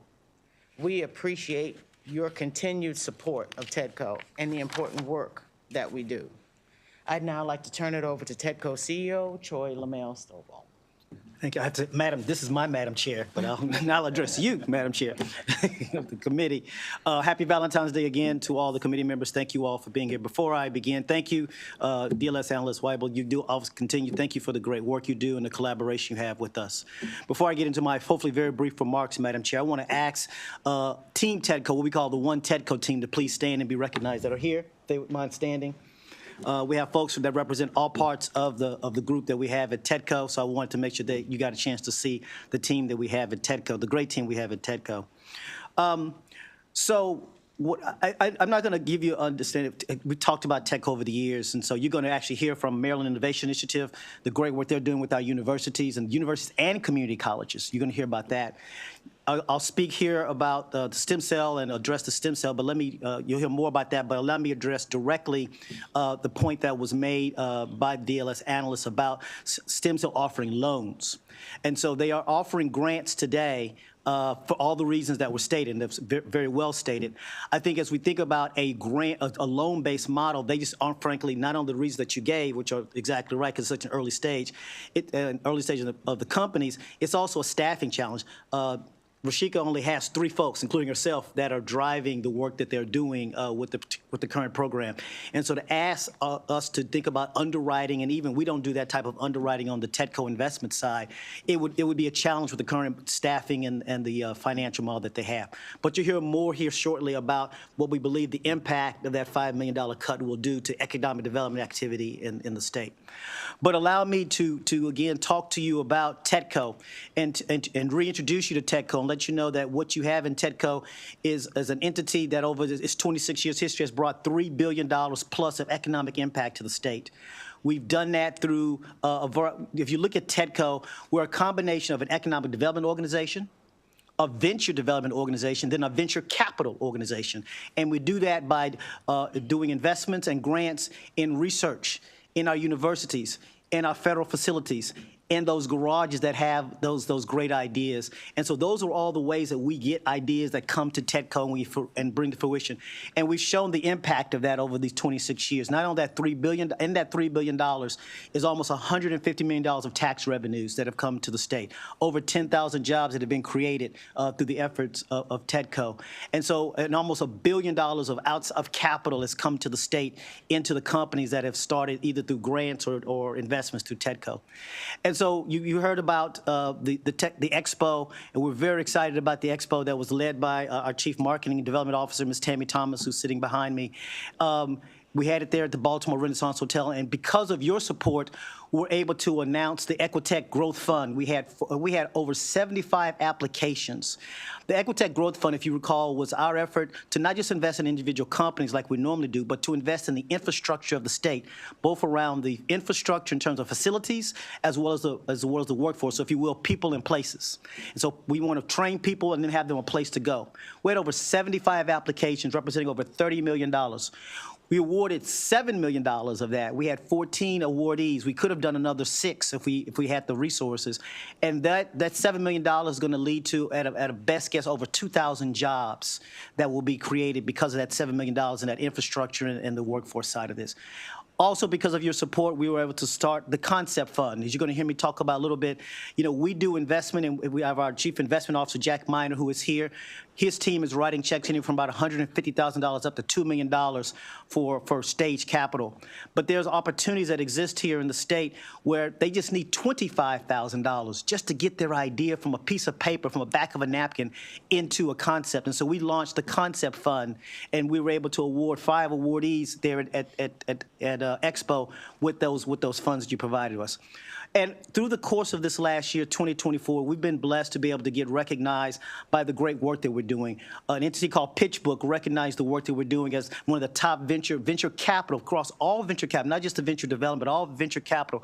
We're one of the top 5 on the East Coast. We're one of the top 25, 50 in the country. But the one that I'm most proud of and where I'll close my remarks on is the recognition we received from NASDAQ. We actually received from NASDAQ an award that showed that we are not just doing these types of investments, we're doing it to ensure the equitable distribution of those awards go to individuals that are socially, economically disadvantaged. And just one of the cooler things about it, as part of that award, TEDCO's logo was put up on the NASDAQ marquee there in Times Square back during the summer. It's pretty cool. But the point I really want to make as I close is that there's a conversation that I believe just has a false narrative about it, and we disprove that every day at TEDCO. That narrative is that diversity, and I'm going to say the words diversity, equity, and inclusion can also be discussed with merit. That they can be discussed, all 4 of those words can be discussed in the same sentence, in the same paragraph, and we do that every day at TEDCO. We do every day. Can I stop you 1 second? Yeah. We have a hard stop time of about 1:30 today. I'm Sorry, wrapping up. I don't want to cut you short by any means. I think all of us have heard from you. So yep. I'm wrapping up. High points for us. Yep, I'm done. So I want to introduce our team over at the Maryland Innovation Initiative. They do great work with our universities and our community college and our colleges. Thank you. Great. Thank you, Troy. Madam Chair, members of the committee, thank you for your time today. My name is Abhishek or Abhi Kulshrestha. By background, I'm a theoretical physicist, but have spent most of my career at the intersection of economic development and technology, thinking about ways to improve and increase regional economic development and resiliency through science and technology. I've had the pleasure to do that in a lot of different places throughout the U.S., but none as my colleagues here have alluded to, none as resource dense as Maryland, and none is positioned to succeed as Maryland. Since the year 2012, MII has dispersed over $60 million in grants and investments, and the impact of the investments we've made is global. We have invested in everything from jet propulsion systems to support the American warfighter, to cancer vaccines that prevent the onset of tumors before they happen, to telehealth platforms, as you'll hear from Mr. Sebastian Sager here, that increase access to healthcare, particularly in rural areas. We were started to serve 5 universities, Morgan State University, Johns Hopkins, UMB, UMBC, and College Park. Although through the support of the state of Maryland and in recognition that innovation happens everywhere, over the last 3 years, we've expanded that network from just 5 universities to 23 universities, colleges, and community colleges. 2 years ago, we began a pilot with Frostburg State and Bowie State universities to think about how innovation emerges at nascent research institutions. And this year, we'll be launching the Baltimore Innovation Initiative, which will put us in all 20 public and private colleges, universities, and community colleges in the state. This committee will be pleased to hear that the appetite to innovate and commercialize is only growing in Maryland. Over the last 2 years, we've seen a near doubling in the number of qualified applications that come to us. And in accordance, we're cutting in half approximately the number of applications that we're able to fund. The last thing I'll mention is while the impact of our technologies is global, our economic impact is local. Our investments have drawn 13 times return on investment, 10 of those dollars from the private sector, 3 from the public sector. And we've created 400 sustained jobs in the state of Maryland through technology development alone. A solid chunk of those sit here with Mr. Sebastian Sager, so I'd like to pass it over to him to talk a little bit about Scene Health and its growth journey.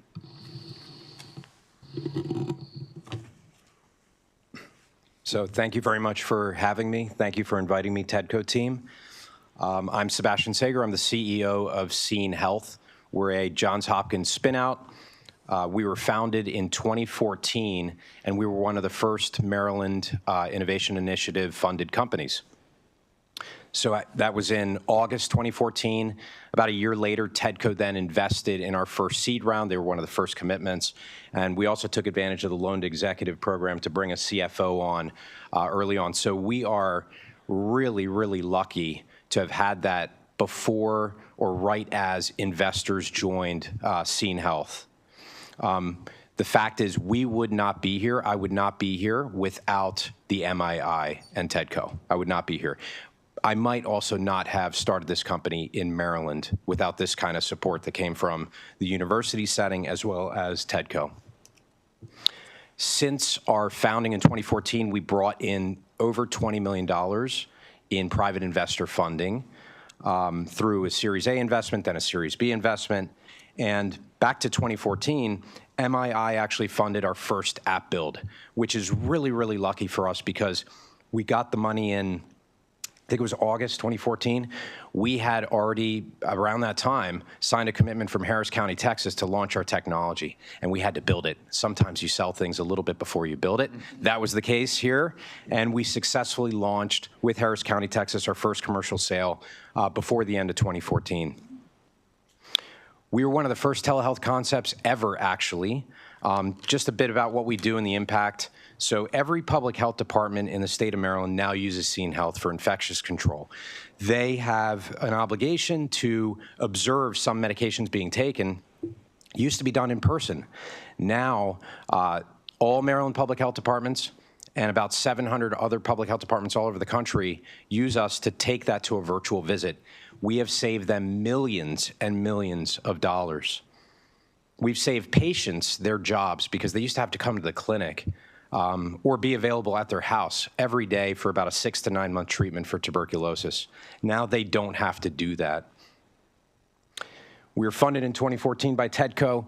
I'm proud to say that in 2023, the CDC took what we did as the standard of care for infection control, the standard of care. We are the first digital health company ever to take an asynchronous, that means a pre-recorded video, and have it count as an in-person visit, first ever and only. 3 million doses on video today, to date. That's over 50,000 doses being observed on our platform per month. 60 jobs sustained since 2020 on average. Most of those are in Maryland. Those employees outside of Maryland, they come into Maryland, stay in hotels here, eat at restaurants, spend money here. Most important, and this is, I'll make this claim because it's backed by peer-reviewed publications, we have saved lives and we have prevented unneeded, unnecessary hospitalizations and ED visits in Maryland and outside of Maryland because we help people take their medication consistently and correctly as prescribed. So in closing, thank you very much to TEDCO team. What an amazing opportunity. Venture capital is such a unique thing. My last company was in Germany. There was nothing like this. I am so lucky to be an entrepreneur in the state of Maryland, and thank you for making it possible. Thank you. Quickly going to pass it on to our stem cell colleagues. Good afternoon, Madam Chair and esteemed legislators. Thank you for your time today. I know we are short on time, so I'll be very quick. As you know, with your support, 17 years ago, this program was launched, and thank you for your continued support that you've given to this program. You heard that we started with this program with basic research, and now we have evolved to 7 programs only because of the maturing need and the evolving need of the ecosystem in Maryland. The most recent grant program that was added was Manufacturing Assistance Grant Program, and that was because the research that we've supported in their nascent years have now is ready to commercialize. Manufacturing in this field of stem cell and regenerative medicine requires skilled and specialized infrastructure. That was how the Manufacturing Assistance Grant Program was launched with your support. To date, this Manufacturing Assistance Grant Program has empowered our companies, and you'll hear from one of the grant awardees of Manufacturing Assistance Grant Program. It has not only empowered them to build their own manufacturing capabilities, which they really need, but also mitigate the risk for product development and FDA approval. To date, $3.2 million have been invested for manufacturing in the state. And I wanted to, you'll hear from Dr. Luis Alvarez here, but I also wanted to talk about another company in Prince George's County that received our manufacturing assistance grant last year, which enabled them to inaugurate state-of-art manufacturing capabilities in the state. They are already driving revenues of nearly $10 million in the year, and they are projecting 50% increase in their employee base as well as operation driving revenues in the next few years. in economic impact, the program has, with $208 million investment, it has generated $500 million in economic activity, $200 million in labor income, over 2,000 jobs created, and $19 million in state and revenue, state taxes. And in the last 6 years, we have enabled formation of 15 companies. Our funding to companies have tripled in the last 6 years. And I want to highlight, while there is a lot of economic impact or good thing, but the most important thing is the impact on the human, the lives we are saving. Senator Benson, you might remember 2 years ago, there was a little boy who came. He had bubble boy disease, and he was cured of that disease. He's still doing well, playing, and happy in the school. I also wanted to highlight the cure that we have brought for sickle cell anemia. There was a patient who received, she could not get a full match of the bone marrow transplant because she could not find a donor. A technique that was developed at Johns Hopkins University that enabled her for a half-match bone marrow transplant. She is thriving. She has been fully cured, and now she has a little book for the children where she describes the journey of a patient who has sickle cell. What does the family has to go through? What does the child has to go through? And the potential of that cure that makes everybody's life normal. So I would there are many, many examples of the success stories where stem cells have brought cures. And according to recent estimate, there was this 100 lives saved translate to 10 million, over $1 billion in economic value. And I'll just stop here and introduce Dr. Luis Garza, not Luis Garza, sorry, Luis Alvarez from Theradaptive. Thank you to the committee members for the opportunity to share just my personal testimony, because I think what I will share with you in a few brief moments before the clock strikes 30 past is, number one, I'm Luis Alvarez, the CEO and founder of Theradaptive, and I wouldn't be here today if it weren't for Maryland Stem Cell Research Fund. I'd be in Boston. And our company actually is intertwined with MSCRF from day one. We were 2 people in Frederick in a dusty little incubator, and we received our first MSCRF grant. And that allowed us actually to secure our first funding. And we continue to build on that foundation so that today, Theradaptive here in the state of Maryland is producing the world's most advanced bone graft. And that graft is now made all the way into patients here in Maryland at MedStar. Starting from an idea on a chalkboard and some early stage funding. To date, Theradaptive has brought over $60 million of additional funding from private investors to the state of Maryland, which otherwise would have gone to another state to develop economic activity and widen the tax base. We've also created now an additional 33 jobs, and we have paid back in terms of infrastructure and economic development more than what we have received. We've received $750,000 investment from the Maryland TEDCO Fund, and about $2.5 million so far from Maryland Stem Cell Research Fund. So the amount of economic activity that has been leveraged for the benefit of the state of Maryland is many, many factors of the amount that was invested. And lastly, I'll say, Theradaptive is actually very proudly a recipient of all of the talent graduating from Maryland institutions, colleges, and universities. And so we think that we are the last stop professionally in the development of a person's life cycle, is that they should have great jobs and be able to work in the state of Maryland.